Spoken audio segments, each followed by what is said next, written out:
อีหล่ะกินบ่มีลูกกินฮะกินจะกินบ่คันอยากกินแล้วว่าไปเอาน้ำเบาอยู่รถไปย่างกันไปเอาไปละไปอันนั้นแหละอันน่ะบ้านไอเอิญกระยั่งน้องเอ้ยมาพี่ล่ะหยิ่มหวานแท้เนาะเฮ็ดแขวกชวกอยู่ผู้สาวหน่อยนี่เอามาอันนี้ปลากระป๋องเด้อของอันนี้เป็นของทางผู้ใหญ่ใจบุญพี่น้องเนาะทาง FC ทางเบาใจเนาะเพิ่นได้ฝากเงินมาทางเบาใจให้ซื้อเครื่องเพิ่นก็ให้แบ่งกันกับบิลลี่แหละไปแจกคนไปยายคนบิลลี่ก็เอาของเพิ่นเนาะมายายเป็นปลากระป๋องสิให้เจ้า2 อันเด้อลูกเด้อโดยแล้วก็ให้มีเจ้า6 ห่อเด้อลูกเด้อโดยกินบ่ขนมกินบ่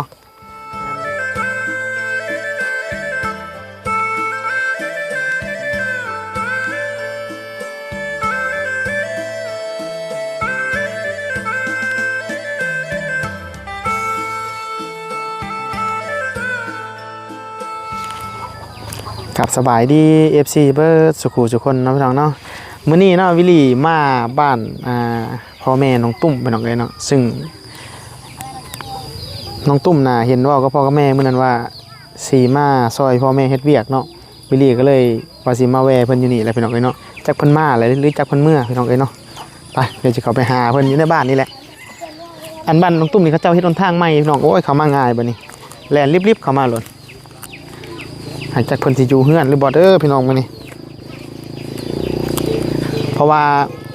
แม่เพิ่นไปหาน้องตุ่มกับอันอากวางมันเอาให้มาซอยเวียกมันว่าให้มาซอยเวียกเพิ่นสิเฮ็ดให้ปลูกข้าว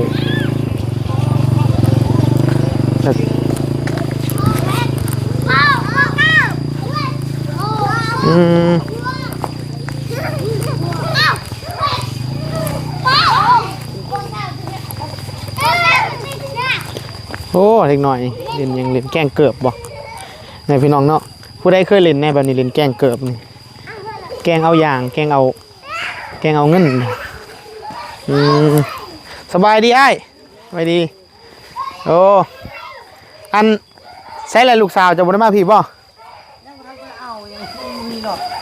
โอ้ก็คือว่าเรามาพี่เราบ่ได้มาพี่บ่แสดงว่าเราอยู่บ้านเราเองเนาะมาพี่กันไหนพี่กกหมากอย่างนี้เอาให้ไปเอาบ่มีรถไปเอาถดเลย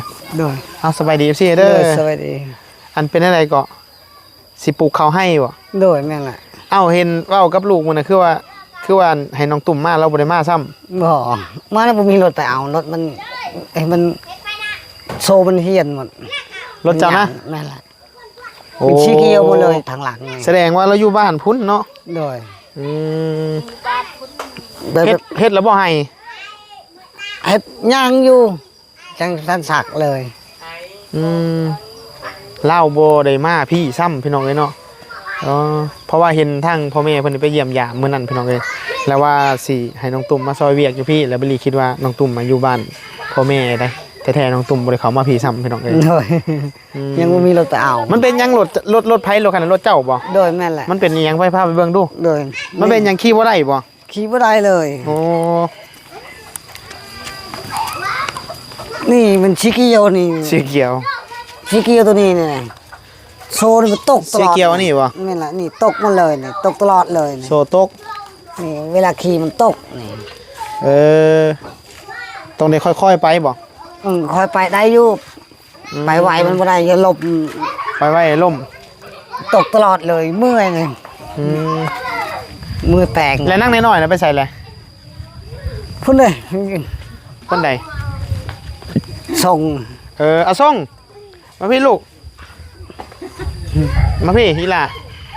สะอึกวิลิกโอ้ยเขียนสบายดีลูกสบายดีเอาใช้เอื้อยจากสิมาปักเข่าอันซักเขาให้ซอยพ่อแม่บนมาซ้ำโอ้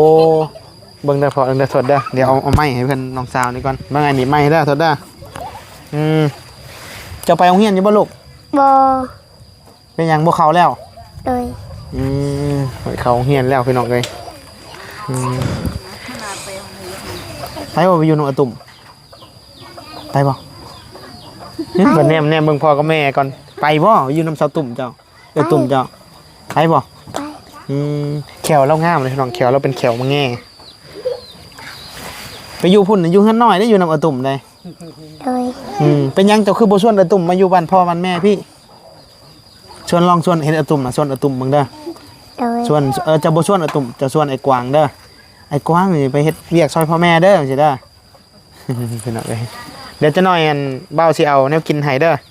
เดี๋ยวเบาสิเอามีให้กับปลากระป๋องเจ้ากินแล้วบ่เข้าอีหล่ะกินแล้วกินกันยังลูกกินผักกินแต่พักนะบ่เอามือวันจันทร์เนี่ยให้ไปเอาไว้เอาน้องตุ่มบ่มื้อนี้วันยังวะมื้อนี้วันศุกร์วันเสาร์ก็แสดงว่ามื้ออื่นมื้อให้เนาะแม่นล่ะจะไปเอามื้อนี้ก็มายืนพี่ลูกมายืนพี่พอแล้วมันโชว์ตกเลยบ่รถนะตกตลอดเลยอ๋อไปใส่บ่ได้ตกที่ตะนี่ฮอดพุ่นเลยตกรถโชว์ตกตลอดเลยนั่นแหละก็เอาบ่ได้เอาคือบ่ยืมรถคนในบ้านนี่ไปเอาซะยังบ่ทันยืมคันยืมรถคนในบ้านนี่ไปเอาก็คือสิได้มาแล้วป่านนี้เลยมาก็ได้มานอนพี่ได้นอนน้องตุ่มเนาะนอนอยู่นี่เลยบ่ทันมื้อแล้วสักหายก่อนมื้อใดเขาก็บ่มีไผสักซอยมีแต่2คนมีแต่2คนนี่เลยลูกชายได้ซะลูกชายไปไสไปพุ่นเลยอยู่พุ่นอยู่ไสอยู่มื้อเฮือนเมียมันน่ะเอาเขาแล้วบ่คือเอิ้นเมียบ่ทันเอาอยู่เอิ้นเมียท่านเอาไปให้แล้วอยู่หุ่นเลยไปอยู่เลยบ่นี่บ่มันอยู่กับไปกับมาแล้วนี่จักมื้อแล้วเอาบ่ได้มาพี่2 มื้อ 3 มื้อนี่2 มื้อ 3 มื้อนี้แล้วนั่นน่ะยังบ่มีเงินแต่งไงบ่แต่งก็ได้คันอยู่นำเขาได้เขาให้อยู่ก็อยู่โลดเขาให้อยู่นั่นแหละตอนนี้เขาวางตลอดกับเขาให้แต่งไงเฮาได้กันลูกเฮากับไปกับมาแถวทางรถเอาย่านคือกันว่าให้แต่งบ่ได้ละเจ้าก็บอกเขาเลยคอนพักไว้ก้อนขาดองกะติดหนี้ก้อนหนึ่งสิแต่งก็ติดหนี้ก้อนขาดองบ่แม่เฮาได้10 ล้านได้15 ล้านหาไปขอก่อนปีหน้าก่อนน่ะขอแต่งยังบ่มีเงินจะกีบยังบ่ได้เงินจะกีบเนาะก็ยังบ่ทันได้แต่งเนาะก็จอเนาะอันลูกชายก็ไปเฮ็ดเวียกกับตัวน้อยพุ่นแล้วเขาบ่เอาบ่จักเด้เขาเอาลูกชายเฮาบ่มีเวียกเฮ็ดมีเวียกเฮ็ดอยู่แถวเมืองข่อยก็ถามให้บ่มีเวียกเฮ็ดช่วงนี้ก็มันสิว่าไหนๆผู้ใดก็บ่มีเวียกนะพี่น้องเอ้ยขายเครื่องขายหยังก็บ่ค่อยได้ปานใดได้เวียกเฮ็ดแล้วสักให้สักส่วนไปฉีดยาเฮาจะได้เงินฉีดยาเฮาบุกเลยยาก็บ่มีเงินอีกโอ้เขาอังนี่จะหาเงินทางไหนเวียกบ่ได้เฮ็ดเนาะมีแต่รายใช้และรายจ่ายเนาะเฮาจะได้เงินใส่ยานั่นเด้ฉีดยาลายลีกันบ่ไหวแล้วลกเอาลกโอ้เป็นเดือนมันแล้วมันลายบ่แม่นนั่นกว่านี่คล้ายๆเนี่ยกว่านี้อีกบ่ซ้ำนี้รุ่นนี้เลยรุ่นนี้เลยยาว่าให้โอ้หมายว่าได้ซะพี่น้องเอ้ยให้นี่ให้เขาบ่หรือให้มันให้เขาใส่เขานี่ให้ปลูกเขานั่นแหละปลูกเขาจะปลูกแล้วบ่ให้ตัวเจ้านี่ยังอยู่แต่ว่ามันต้องได้เสียยาก่อนบ่เสียยาก่อนแล้วจะไปฉีดยาลงหันบ่เจ้าปลูกเขามันบ่ตายบ่เขาบ่เวลาเขาซักเรียบร้อยมันได้2 มื้อ 3 มื้อเขาฉีดเลยบ่ตายเขาออกมันตายเขาบัดนี้ก็เลยว่าบ่มีเงินซื้ออันยาคายาเนาะยาค่ะนี่ไปเอาตกบ่ได้แล้วก็สิเลยสิไปหาแห้งลูกเขยกับลูกสาวมาซอยนั่นแหละได้นั่นอยู่ไปหาไกลบ่ตัวนี้ไปหาให้เจ้าไกลแห้งบ่วันชั่วโมงนึงนี่หยังปาดโธชั่วโมงนึงนะพี่น้องก็ย่างไปนี่ไกลเติบเลยชั่วโมงนึงหยังก็ถือว่าไกลเติบเนาะดินไกลเด้ดินทางเขาบ่ทางพุ่น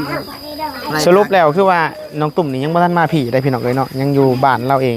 พี่น้องเอ้ยบิลลี่ชื่อพาบัตรมาไว้ให้แล้วพาบัตรเด้อสิไปอ้อมนะเขาชื่อไว้แล้วเขาว่าไปหาน้องตุ่มก็เลยสิเอาให้เพิ่นว่าพอดีพี่น้องเอ้ยเนาะน้องตุ่มก็บ่ได้มาผีซ้ำมื้อนี้อีหล่ากินบ่มีลูกกินฮะกินจะกินบ่ ขันอยากกินแล้วว่าไปเอาน้ำเบาอยู่รถไปย่างกันไปเอาไปละไปมาอยู่เฮือนเจ้ามีกระซ้ำหน่อยๆบ่มีกระตาบ่กระยังเจ้าใส่หน้ำไม้นะเจ้าไปเอากระยังใส่หน้ำไม้ให้เบาหลีเด้อเบาหลีบ่มีถุงเด้อ โดย มีถุงพลาสติกไปเอากระยังไปเดี๋ยวถามเพื่อกระยังก่อนพี่น้องน้องเพิ่นเดี๋ยวไปเอากระยังมาจะหน่อยเดี๋ยวจังสิทายให้เบิ่งเนาะเดี๋ยวสิเอาเครื่องให้เพิ่น ขัดเองนะ ยังไม่ล่ะอันนั้นแหละอันน่ะบ้านอายเอิญกระยังน้องเอ้ยมาพี่ล่ะหยิ่มหวานแท้เนาะเฮ็ดแขวกชวกอยู่ผู้สาวหน่อยนี่เอามาอันนี้ปลากระป๋องเด้อของอันนี้เป็นของทางผู้ใหญ่ใจบุญพี่น้องเนาะทาง FC ทางเบาใจเนาะเพิ่นได้ฝากเงินมาทางเบาใจให้ซื้อเครื่องแล้วเพิ่นก็ให้แบ่งกันกับบิลลี่แหละไปแจกคนไปยายคนบิลลี่ก็เอาของเพิ่นเนาะมายายเป็นปลากระป๋องใช้ให้เจ้า2 อันเด้อลูกเด้อ โดย แล้วก็ให้มีเจ้า6 ห่อเด้อลูกเด้อ โดย กินบ่ขนม กินบ่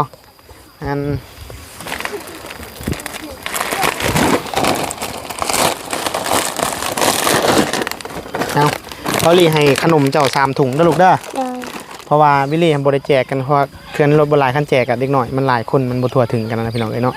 เดี๋ยวอย่าว่าซั่นซี่เด้อพี่น้องเอ้ยFC บางคนถามว่าเป็นหยังเห็นเด็กน้อยยืนในลายคือบ่แจกเขาแน่